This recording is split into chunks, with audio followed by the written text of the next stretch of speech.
Hello everyone. आज के घटना चक्र में बायोलॉजी सेशन से है टॉपिक जैव उर्वरक बायो फर्टिलाइजर। पहला है इसमें अजोला, नील हरी शैवाल, blue green algae, alpha alpha. इनमें से किसका उपयोग बायो फर्टिलाइजर के लिए किया जाता है? अजोला एवं नील हरी शैवाल, ब्लू ग्रीन एल्गी।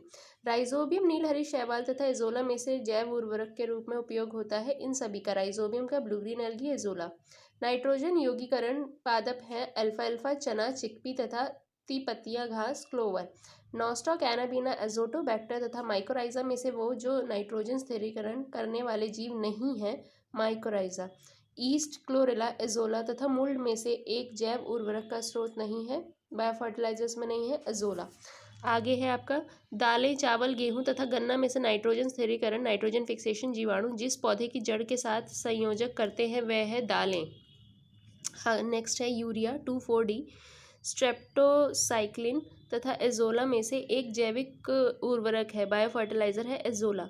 राइजोबियम, नील हरी शैवाल, blue green algae, azolla. Vascular mycorrhiza में से फॉस्फेटिक जैव उर्वरक है, मतलब फॉस्फेटिक बायोफर्टिलाइजर है, वेस्क्यूलर आर्बस्क्यूलर माइकोराइजा। पौधों के द्वारा ली जाने वाली नाइट्रोजन का रूप है नाइट्रेट।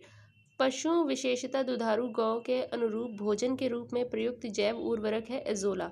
इसमें मैच करिए नील हरी शैवाल जैव उर्वरक, बायोफर्टिलाइजर, क्रायोसोपा माहो नियंत्रण, बायो 902 सरसों का काएकलोन, एजोटोबैक्टर जीवाणु। गेहूं, चना, धान तथा सरसों में से वह फसल जिसमें नील हरी शैवाल, ब्लू ग्रीन एल्गी मुख्यतः जैव उर्वरक बायोफर्टिलाइजर के रूप में प्रयोग होता है। धान, बाजरा, गेहूं, मक्का एवं धान में से नील हरी शैवाल का उपयोग नाइट्रोजन आपूर्ति हेतु किया जाता है धान को। जलीय पौधा जिसे प्रायः जल प्लावित धान के खेत में जैव उर्वरकों बायोफर्टिलाइजर के रूप में प्रयोग किया जाता है वह है एजोला। एजोला एक अच्छा उर्वरक होता है नील हरी शैवाल को साथ मिलाने से, ब्लू ग्रीन एल्गी को मिलाने से।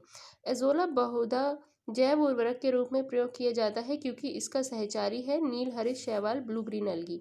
एजोला है एक जलीय फर्न जिसे जैव उर्वरक के रूप में प्रयुक्त किया जाता है बायोफर्टिलाइजर के उसमें एजोला।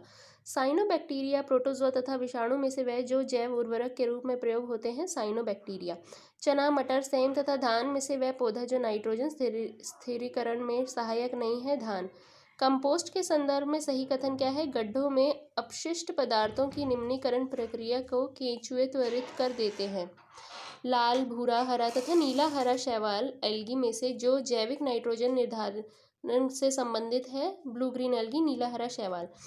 आगे है इसमें फसलोत्पादन में नाइट्रोजन उपयोग क्षमता की वृद्धि की जा सकती है फलों के लिए प्रोडक्टिविटी बढ़ाने में उर्वरक की मात्रा के बार बार प्रयोग द्वारा, नाइट्रोजन अवरोधक के प्रयोग द्वारा तथा नाइट्रोजन धीरे छोड़ने वाले उर्वरकों का प्रयोग द्वारा। सोयाबीन में नाइट्रोजन स्थिरीकरण, नाइट्रोजन फिक्सेशन के लिए जिम्मेदार बैक्टीरिया है राइजोबियम जेपोनिकम। धन्यवाद।